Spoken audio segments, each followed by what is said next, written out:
రాజకుమార్ గారు మన మధ్యలో ఉన్నారు. వారు ఒక 20 నిమిషాలు మరి దేవుని యొక్క వర్తమానాన్ని ఈ కుటుంబానికి, అలాగే స్థానిక సంఘానికి, అలాగే మత్తయ్య గారి యొక్క మరణాన్ని పురస్కరించుకొని వారి వాక్య సందేశాన్ని అందించాలని వారిని ప్రేమపూర్వకంగా ఆహ్వానిస్తూ ఉన్నాం. మొదటి ప్రసంగంగా మన మధ్యలో ఉన్న సహోదరులు వారు వచ్చి ఇక కార్యక్రమాన్ని కొనసాగించడం కోరు.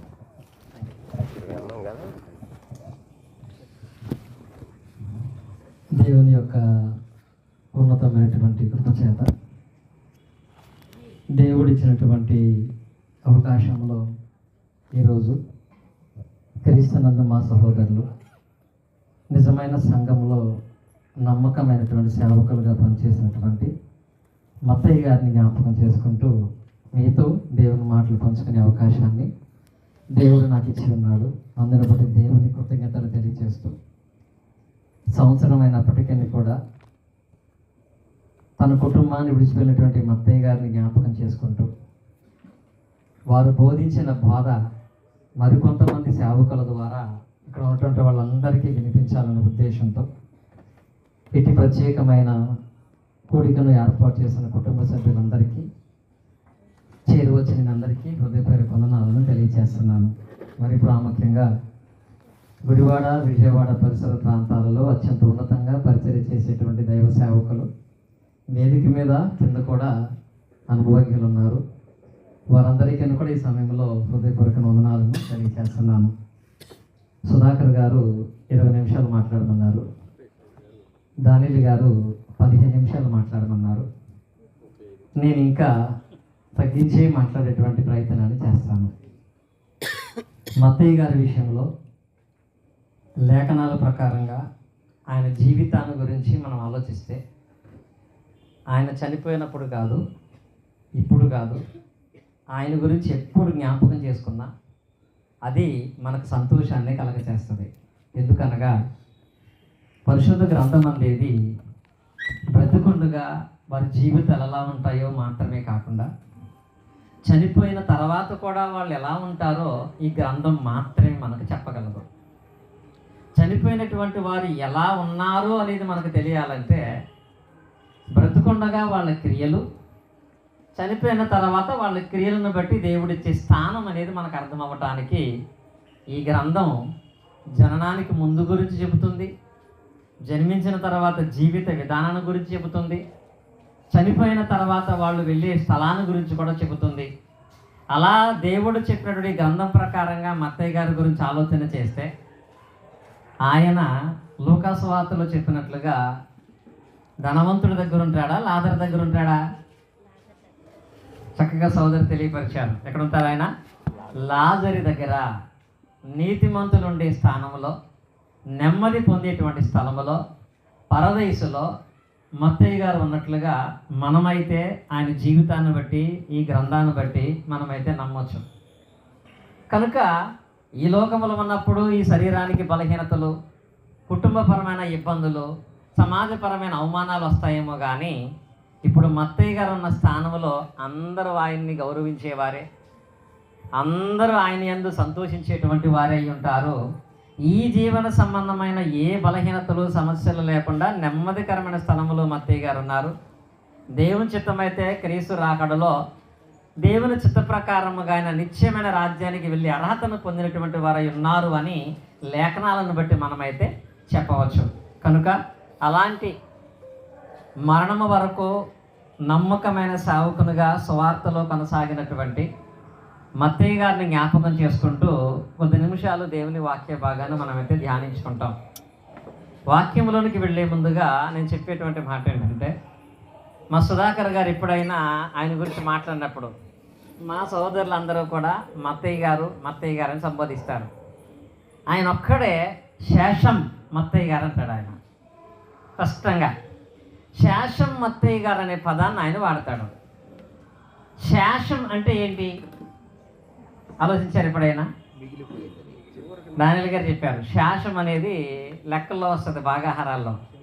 శేషం అంటే మిగిలింది అని దాని అర్థం. ఇప్పుడు మత్తయ్య గారు శేషం అంటే ఆయన ఏం మిగిలి చెల్లారు? కుటుంబానికి శేషంగా ఏముంచి వెళ్ళాడు ఆయన? మత్తయ్య గారు శేషంగా మిగిల్చి వెళ్ళింది మొదటిగా సహోదరి చిట్టమ్మ గారికి ఎంత ధైర్యాన్ని ఇచ్చిందో మీరు చూసారా? సంటమ్మ గారికి ఎంత ధైర్యాన్ని ఇచ్చిందో మీరు చూసారా? కుమారులకు ఎంత మేలైన మార్గాన్ని ఇచ్చిందో మీరు చూసారా? మత్తయ్య గారు ఈ లోకాన్ని విడిచిపెట్టి వెళుతూ మిగిల్చింది దాని గురించి ఆలోచిస్తే ఇల్లు మిగిల్చాడా, బ్యాంకులో బ్యాలెన్స్ మిగిల్చారా, పొలాలు మిగిల్చారా, ఇవన్నీ కాదండి. అవన్నీ ఏదో రకంగా పోయే ప్రమాదం ఉంటుంది. అన్ని విషయాలలో అయ్యి ఆ కుటుంబాన్ని కాపాడలేం. మత్తయ్య గారి గురించి మాట్లాడంటే సహోదరి మాట్లాడుతున్నారు, కొడుకులు అందరూ కలిసి మీకు ఒక ఇల్లు కట్టాలనుకుంటున్నామంటే ఆయన ఉన్నాడంట, నాకు ఇల్లు వద్దు కానీ సంఘం కూడుకోవడానికి ఒక మందిరాన్ని కట్టమని. ఆయన మిగిల్చి వెళ్ళినటువంటి వాటిలో అత్యంత విలువైంది సంఘము కూడుకోవటానికి ఏర్పాటు చేసిన మందిరం. ఈ ఇంట్లో ఉన్న సమస్యలు ఉండొచ్చు, ఈ ఇంట్లో శోధనలు ఉండొచ్చు, ఈ ఇంట్లో ఇబ్బందులు ఎక్కువ అవ్వచ్చు, కానీ అందులోకి వెళితే, అందులో ఉంటే అందులో దేవుని కృప ఉంటుంది, దేవుని కాపుదల ఉంటుంది, దేవుని ఆశీర్వాదం ఉంటుంది, క్రీస్తు రక్షణ ఉంటుంది, పరలోకానికి వెళ్ళే మార్గం కూడా దొరుకుతుంది. నిజంగా మత్తయ్య గారు వాళ్ళ కుటుంబానికి కానీ స్థానిక సంఘానికి కానీ విడిచిపెళ్ళింది ఏంటంటే దేవుని యొక్క రక్షణ మార్గాన్ని తెలుసుకునే మార్గాన్ని విడిచిపెట్టి వెళ్ళాడు ఆయన. మత్తయ్య గారి గురించి మాట్లాడుతున్నప్పుడు సహోదరు చెప్పారు, ఆయన చాలా చోట్ల సహవాసాలకి, చాలా సంఘాలకు వెళ్ళారు. ఏ సంఘాలకు వెళ్ళినా ఆయనకి వాక్య విషయంలో పూర్తి అయినటువంటి నమ్మకం రాలేదు. అలా కాదు అని చెప్పి పత్రికలు తెప్పించుకుని 2 సంవత్సరాలు చదివాడు ఆయన. 2 సంవత్సరాలు చదివినా ఆ వాక్య సంబంధమైన విధానంలో ఆయనకి పూర్తిగా నమ్మకం కలగలేదు. అప్పుడు ఆయన ఒక నిర్ణయం తీసుకొని 6 నెలలు అసలు ఈ గ్రంథం ఏంటి, దీంట్లో సత్యం ఏంటి, సత్యమైన దాన్ని కనుగొనాలని 6 నెలలు ట్రైనింగ్ చేసి ఫ్యామిలీని వచ్చి ఆయన యొక్క సోదరు చెప్పారు కదా, సక జీవితం అంతా దేవుని వాక్యము కొరకే, సేవ కొరకే కొనసాగిందని. మత్తయ్య గారి సక జీవితం యొక్క అనుభవమే క్రీస్తు సంఘం యొక్క ఆరాధన క్రమం. ఇక్కడ ఆయన సక జీవితాన్ని ఆయన పరిశీలన కొరకే ఉపయోగించి క్రీస్తు సంఘము తప్ప మరి ఏ సంఘము బైబిల్లో లేదు. క్రీస్తు సంఘము ద్వారా తప్ప మరి ఏ సంఘ సభ్యుడు పరలోకానికి వెళ్ళడు. క్రీస్తు సంఘము ద్వారా తప్ప ఏ మానవుడికి రక్షణ లేదు అని ఆయన చదివి కాదు, సగం జీవితాన్ని పరిశీలనగా పెడితే ఆయన గ్రహించాడు. అది గ్రహించి అలాగూ స్థానిక సంఘాన్ని ఏర్పాటు చేశాడు. ఆయన గ్రహించిన తర్వాత చంటమ్మ గారు కూడా దాన్ని నేర్పించారు. కాబట్టి చంటమ్మ గారు మత్తయ్య గారు చనిపోయిన తర్వాత దిగులు పెట్టుకొని, బాధ పెట్టుకొని ఆమె మానసికంగా కృంగిపోలేదు. ఆ రోజు కొంత తాత్కాలికంగా బాధ కలిగిన, ఈరోజు చంటమ్మ గారు నిలబడి మాట్లాడుతున్నారంటే కేవలం వాక్యం. నా భర్త నాకు మిగిల్చి వెళ్ళిందే నాకు ధైర్యం, నా భర్త పనిచేసి మిగిలిందే సేవ నేను చేయటం అని ఒక ధ్యేయంగా పెట్టుకొని ఆమె చేస్తున్న పరిచయ విషయమై మేమే చాలా సంతోషిస్తూ ఉంటాం. అలా పరిశుద్ధ గ్రంథంలో, ఇర్మియా గ్రంథంలో ఉంటుంది, 6:16 వచనంలో సమస్త మార్గాలు పరిశీలించండి, మేలు కలుగు మార్గం ఏదని అడిగి అందులోకి నడుచుకోండి అని. అలా మత్తయ్య గారు పరిశీలించారు, చంటమ్మ గారు పరిశీలించారు, ఇక్కడ వాళ్ళ కుటుంబం పరిశీలించి కూడా బాప్తిసం పొందారు. ఇక్కడ ఈ సంఘంలో సభ్యులవుతున్న వాళ్ళందరూ కూడా లేఖనాలు పరిశీలించినటువంటి వారుగా ఆరాధన క్రమాన్ని జరిగించేటువంటి వారు అయి ఉంటున్నారు. కనుక శాసనం అంటే మత్తయ్య గారు వాళ్ళకి మిగిల్చి వెళ్ళింది ఏంటంటే నిత్య జీవమైన మార్గాన్ని మిగిల్చి ఆయన వెళ్ళాడు. ఆ మార్గంలో వాళ్ళ కుటుంబం నడవాలి, ఆ మార్గంలో ఇక్కడ ఉన్న ప్రతి ఒక్క బిడ్డ నిలవాలి అనేదే దేవుని ఉద్దేశము, ఆయన ఆలోచన అయి కూడా ఉంది. ఆయనను బట్టి మనం ఈ సమయంలో మనకున్నటువంటి సమయం అందు క్లుప్తంగా జ్ఞాపకం చేసుకున్నట్లయితే మత్తయ్య గారు మిగిల్చి ఒక శ్రేష్టమైన మార్గాన్ని కుటుంబానికి, సంఘానికి దేవుని పిలుపుని బట్టి ఆయన వెళ్ళిపోయారు. ఇప్పుడు మనమందరమును కూడా ఈ లోకములో ఎవరూ శాశ్వతం కాదు, భూమి మీద ఎవ్వరూ శాశ్వతం కాదు.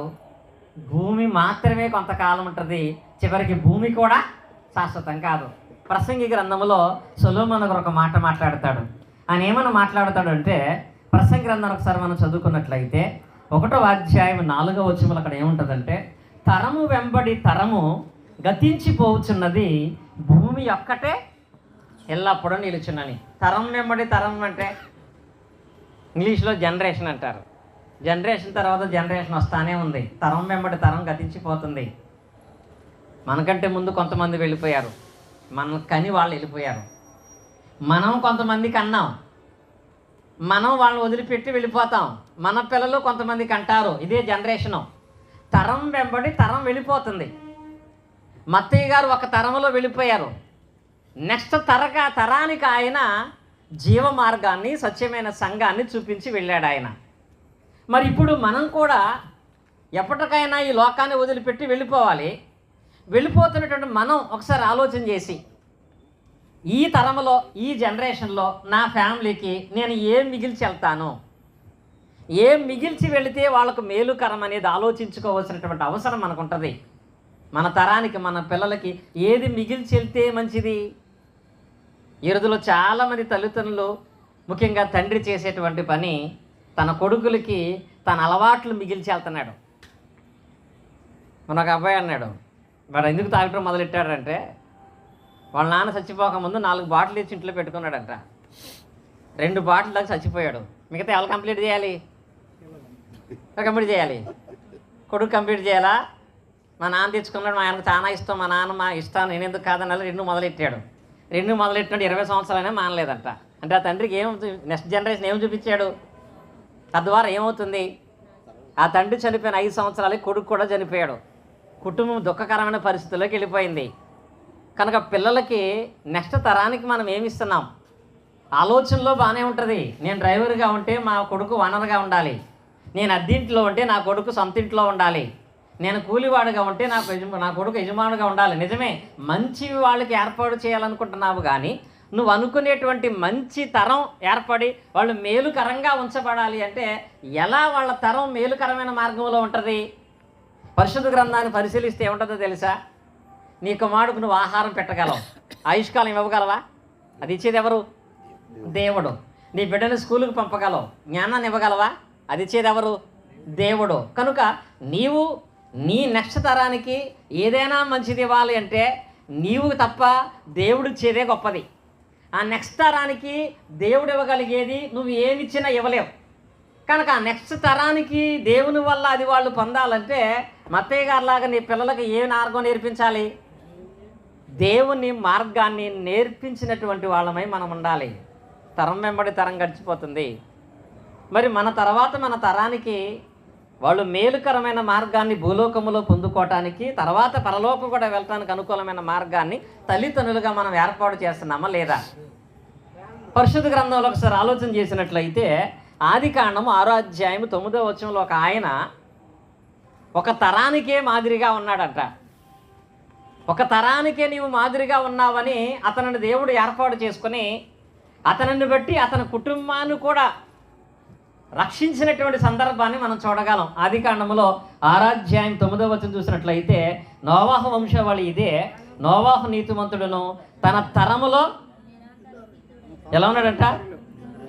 నిరంధారహితుడై ఉండేను. ఎలా ఉన్నాడంట? ఏ విషయంలో? ఆ తరానికే ఎలా ఉన్నాడు ఆయన? నిందారహితుడుగాను. ఆ తరం ఆయన చూసి నేర్చుకోవాలని చెప్తున్నాడు అక్కడ. ఆ తరంలో నోవాహు నిందారహితుడిగా ఉంటాన్ని బట్టి నెక్స్ట్ తరం కూడా చచ్చిపోయిందా, బతికిందా? నోవాహు కుటుంబం ఏమయ్యారు? ప్రపంచం మొత్తం జలప్రలయం నాశనం అయిపోయినా నోవాహును బట్టి ఆ కుటుంబాన్ని దేవుడు రక్షించాడు. దానికి కారణం నోవాహు ఒక్కడే నీతినారహితుడిగా ఉండటం కాదు, నోవాహు చేసిన పని పిల్లలతో కూడా చేయించాడు.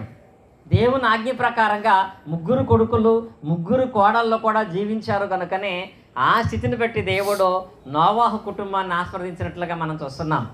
పరిశుద్ధ గ్రంథంలో ఒక హెచ్చరిక మాట ఉంది ఈ తరాన్ని గురించి. ఆ హెచ్చరిక మాట ఏంటంటే నిర్గమాకాండము 20వ అధ్యాయము 5వ వచనం చూస్తున్నట్లయితే అక్కడ మాట అంటాడు ఆయన, ఏలయనగా నీ దేవుడైన యెహోవానగు నేను ఎలా ఉన్నాను? రోషము గల దేవుడను. నన్ను ద్వేషించి వారి విషయంలో 3-4 తరముల వరకు తండ్రుల దోషమును కుమారుల మీదకి రప్పించుచు, నన్ను ప్రేమించి నాగిలు గైకుని వారి విషయంలో 1000 సంవత్సరాలు కరుణించేవాడనై ఉంటాను. అంటే ఇక్కడ దేవుడు ఏం చెప్తున్నాడు? నెక్స్ట్ తరానికి నువ్వేం నేర్పిస్తే దాని ప్రభావం వాళ్ళ మీద ఉంటుంది. నన్ను ద్వేషించేవాడుగా నువ్వు ఉన్నావు అనుకో, నన్ను ద్వేషించే వారి విషయంలో వాళ్ళు చేసినటువంటి పాపమును బట్టి దోషం ఎంతమందికి వస్తుందంట? 3-4 తరాలకు వస్తుందంట. అంటే ఇప్పుడు నిజంగా మత్తయ్య గారు విడిచిపెట్టి వెళ్ళిపోయినా చంటమ్మ గారు ఆ పరిచర్య కొనసాగిస్తూ సుధాకర్ గారి సహకారం తీసుకొని ఉన్నవాళ్ళని బలపరుస్తూ నూతనమైన వాళ్ళని కూడా రమ్మని ఆహ్వానించడంలో గల కారణం ఏంటో తెలుసా? దైవకు సంబంధమైనటువంటి ఈ విధానం ఆయన చనిపోయినప్పుడు ఆగిపోతే నెక్స్ట్ తన కుటుంబంలో పుట్టే వాళ్ళకి ఎవరికి తెలియదు, ఇంకా దేవుడు తెలియదు, దేవుని వాక్యం తెలియదు, ప్రార్థన తెలియదు. అప్పుడు ఏమవుతుంది? ఆయన ద్వేషించేవారుగా వాళ్ళు తయారైతే నెక్స్ట్ తరం అంతా కూడా దాని దోషాన్ని భరించాల్సి వస్తుంది. దాని దోషాన్ని కుమారుల మీదకి 3-4 తరాల వరకు రప్పిస్తానని చెప్పాడు. ఆ దోషం రాకూడదనే చంటమ్మ గారి యొక్క ప్రయాస. తన పిల్లలకు మాత్రమే కాదు, ఇక్కడ ఉన్న వాళ్ళు ఎవ్వరూ కూడా ఆ స్థితికి వెళ్ళకూడదని ఆ ప్రయాస. ద్వేషిస్తే 3-4 తరాల వరకు వాడి దోషాన్ని పిల్లల మీదకి రప్పిస్తాడు. అదే ప్రేమిస్తే నన్ను ప్రేమించి నా ఆజ్ఞలు కైకున్న వారి విషయంలో 1000 తరాలు కరుణించేవాడై ఉంటాడు. ఆయన ఆజ్ఞలు కైకునేటువంటి వారుగా ఉంటే నెక్స్ట్ నీ తరాలు 1000 తరాలు దేవుని కృపను పొందుకునే విధంగా దేవుని మార్గంలో ఉంటాయి. నీవు దేవుని ద్వేషిస్తే నెక్స్ట్ నీ తరం కూడా దేవుని ద్వేషించిన వారుగా ఉండి దోష శిక్షణ భరించేటువంటి ప్రమాదం ఉంటుంది. కనుక నీ వలన ఇంకా ఎక్కువైనటువంటి కుటుంబం దేవుని దగ్గరికి రావాలి తప్ప, ఇంతకుముందు నీ తండ్రి దైవిక సంబంధమైన మంచి సేవకుడుగా ఉన్నాడు, కొడుకుగా నువ్వు వచ్చిన తర్వాత దేవునికి నీ కుటుంబానికి మధ్యన బంధం ఏమైపోకూడదు, తెగిపోకూడదు. నెక్స్ట్ జనరేషన్కి దేవునితో బంధాన్ని నువ్వు స్థిరపరచగలిగితే దేవుని వలన ఉన్నతమైనటువంటి కార్యాలను చూడగలుగుతాం. అందుకే దావీదు ఒక మాట అన్నాడండి, ఇదంతా చూశాడు. నిర్గమాకాండంలో దేవుడు చెప్పాడు, దేవుని విడిచిపెడితే గనక 3-4 తరాలు దోషాన్ని భరిస్తాయని చెప్పాడు. లేదు, దేవుని అంటిపెట్టుకుని ఉంటే గనక 1000 తరాలు దేవుడు కరుణిస్తాడు అన్నాడని దావీదు గారు ఆయన పుట్టినప్పటి నుంచి చూస్తున్నాడంట, అబ్జర్వ్ చేస్తున్నాడు. ప్రార్థనకి వెళ్ళేవాళ్ళు ఎలా ఉన్నారు, సత్యమైన క్రీస్తు సంఘానికి వెళ్ళేటువంటి వాళ్ళ రక్షణ ఎలా ఉంటుంది, విశ్వాసం కొనేటువంటి వాళ్ళు ఎలా ఉంటున్నారు, లోకములో ఈ వ్యసనాలతోనూ అలవాట్లతోనూ దేవుణ్ణి వదిలిపెట్టి ఆదివారం కూడా ప్రార్థన అనేసి విచ్చలవిడిగా తిరిగే వాళ్ళు ఎలా ఉంటున్నారని చూశాడంట. మత్తయ్య గారు హాఫ్ లైఫ్ ఎక్స్పీరియన్స్ అయితే దావీదు గారు ఫుల్ లైఫ్ ఎక్స్పీరియన్స్ తెలుసు. ఒక మాటలో కీర్తన గ్రంథంలో 37వ అధ్యాయం మనం చదువుకున్నట్లయితే 25వ వచనం మీరు చూసినట్లయితే అక్కడ ఆయన లైఫ్ టైం ఎక్స్పీరియన్స్ చెప్పాడు. నేను చిన్నవాడనై ఉంటిని, ఇప్పుడు ముసలివాడనై ఉన్నాను, అయినను నీతిమంతులు విడగొట్టు కానీ వాని సంతానం భిక్షమిత్తుడు కానీ నేను చూచి ఉండలేదు. ఎవరు? ధనవంతులను కాదండి, ఇక్కడ చదువుకున్న వాళ్ళని కాదు, ఉద్యోగం ఉన్న వాళ్ళని కాదు, నీతిమంతులుగా దేవుని యందు నీతిమంతులుగా విడవన్నవాడు విడవబట్టం కానీ వాని సంతానం ఎవరి దగ్గరికి వెళ్ళి బతకలేకపోతున్నా నాకు సహాయం చేయమని అడుక్కునే స్థితి రానివ్వడండి దేవుడు. రానివ్వడు దేవుడు. వస్తున్నాడా? అందుకే ఈరోజు చంటమ్మ గారి గురించి మాట్లాడినట్టయితే ఆమె అనేక మందిని ప్రోత్సహిస్తున్నారు. కేవలం చంటమ్మ గారు చేసే పరిచర్యను బట్టే కోడళ్ళు కూడా ప్రేమిస్తున్నారు, కొడుకులు కూడా ప్రేమిస్తున్నారు. మా తండ్రి మార్గంలో వెళ్ళాలి అని చెప్పి వాళ్ళు ఇప్పుడు సహకరించే మనసు వాళ్ళకు వచ్చింది. ఇప్పుడు చంటమ్మ గారికి ఉన్న గౌరవం కేవలం ఏంటి? దేవుని యొక్క పరిచర్యలో స్థానిక సంఘాన్ని విశ్వాసం నడిపించే విషయంలో నమ్మకంగా ఉండాలి. అది నెక్స్ట్ తరానికి అందించాలనే ఆలోచన. దావీదు గారు చెప్పాడు, చిన్నప్పటి నుంచి చూశాను, ఇప్పుడు ముసలోడిని అయిపోయాను, నీతిమంతుడు విడబట్టు కానీ మన సంతాన భిక్షమిత్రుడు కానీ నేను చూడలేదని. కాబట్టి మత్తయ్య గారు అయితే ఈ జనరేషన్కి మేలైన మార్గాన్ని చూపించి వెళ్ళారు. మరి మనం మన పిల్లలకి ఆ మార్గాన్ని చూపిస్తున్నామా? మీరు చూపించండి. నెక్స్ట్ జనరేషను 1000 తరాల దేవుడు కరుణిస్తాడు. లేదా మీరు చేసిన ఈ దోషాన్ని బట్టి 3-4 తరాలు ఏమనిపించాల్సి వస్తుంది?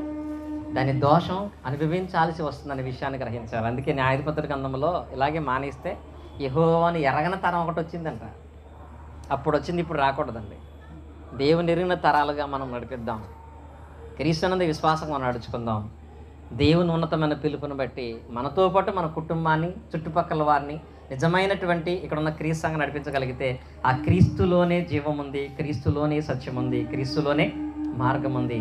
ఆ మార్గములో నడవటానికే ఇక్కడ పరిచర్య సుధాకర్ గారు, చంటమ్మ గారు వారి కుటుంబ సభ్యులు చేస్తున్నారు. కనుక ఆయన ప్రయాస వ్యర్థము కాలేదు. మీరు నీతిమంతులుగా జీవించడానికి ప్రయాసపడండి. మీ భక్తి కూడా ఎంత మాత్రం వ్యర్థం కాదని తెలియపరుస్తున్నాను. దేవుడి మాటలు మనంద హృదయాల్లో ఫలి